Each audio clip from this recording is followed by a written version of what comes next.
The U.S. is expanding its tariff on steel and aluminum. It now applies to more than 400 products that have parts made of the metals. So wind turbines, rail cars, even furniture.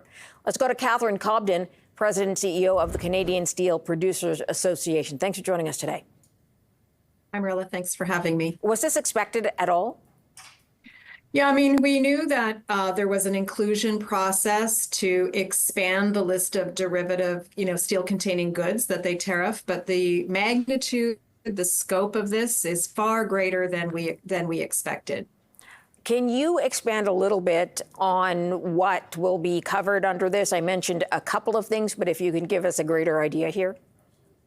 Yeah, sure. So it's 407 products. It equates to about $287 billion of exports into the United States, so things that they've imported in, and it's $28 billion of Canadian exports specifically that are targeted by this new tariff. And we should mention that it's going to be that 50% markup that is already in place for steel and aluminum exports. So how will this affect the industry? So essentially what this has done is taken a crushing situation and piled on, if you will. As you know, we've experienced 50% tariffs since June 4th, and prior to that, we had 25% tariffs. Now what this does is it goes after our customers, and not just our customers in the United States, but also our downstream customers in Canada.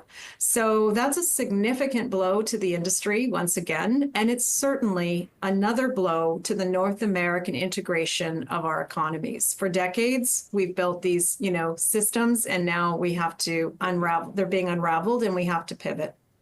And basically, just so we understand the tariff, if there is aluminum or steel made by Canada in the product that then gets shipped to the U.S., the product itself will be tariffed 50% up, or will there be sort of a smaller tariff or a lower rate if only a certain amount of the product is made of steel or aluminum? How's that going to work?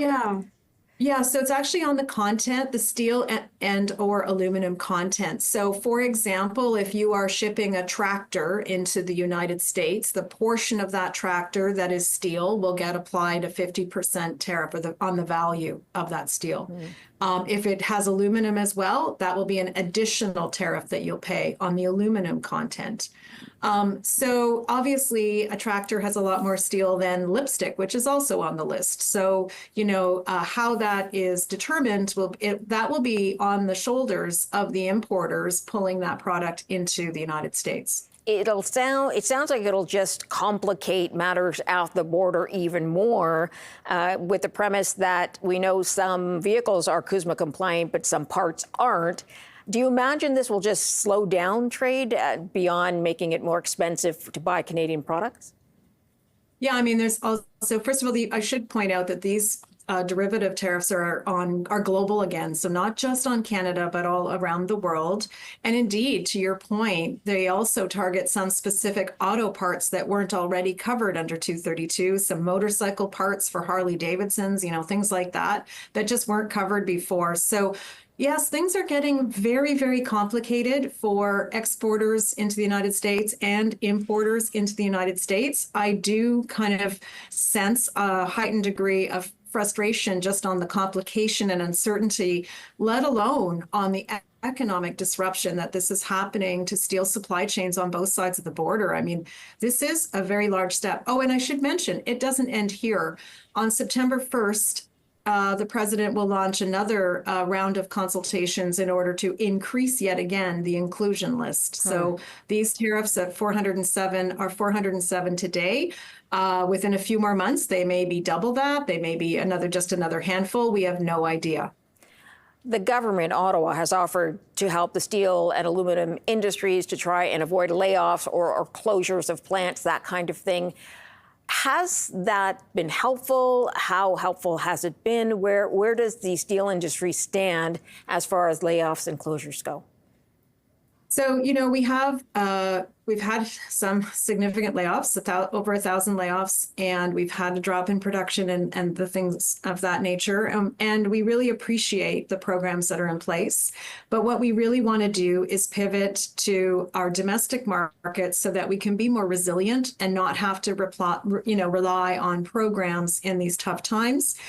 We want to sell more to the Canadian market, and there's some really active proposals to do that. The Canadian government took a first step in this direction back in July. I'm sure everyone was hoping that that was enough. We were, pretty worried about things to come. So indeed, we are going to have to go further as a nation. And our ideas are to take what has been done and make them tighter. So, that's the only good news in all of this is we can actually see some tools in the government's toolkit that they can deploy to help the steel industry at this time. One of the things, as you mentioned, was the government itself saying we need to use more steel domestically in government projects. Has anything actually come of that? Has steel producers seen more contract work yet from the government?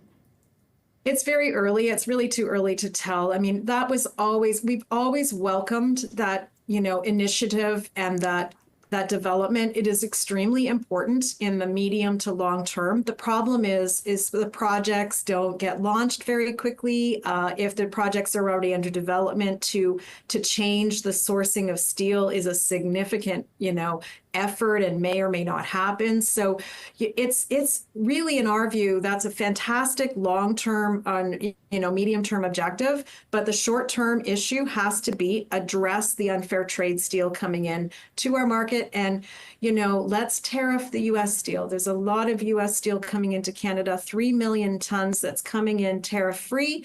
We do not enjoy that privilege in the United States. So just like in our grocery shelves, why are we accepting American steel for Canadian projects?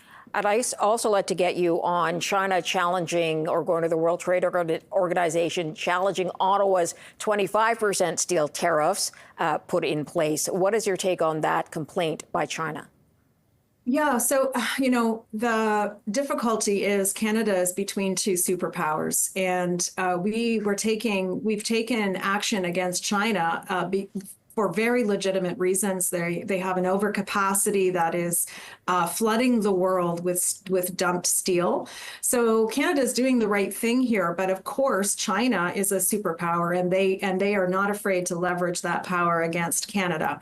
My hope is that our government will find a way to support the canola producers in this difficult time. Absolutely. We are on their side. We don't want industries to be pitted against farmers or what have you. We're all in this terrible trade war together. And in the case of canola, it's a trade war with China. And the case of steel and many other products in Canada, it's a trade war with the United States.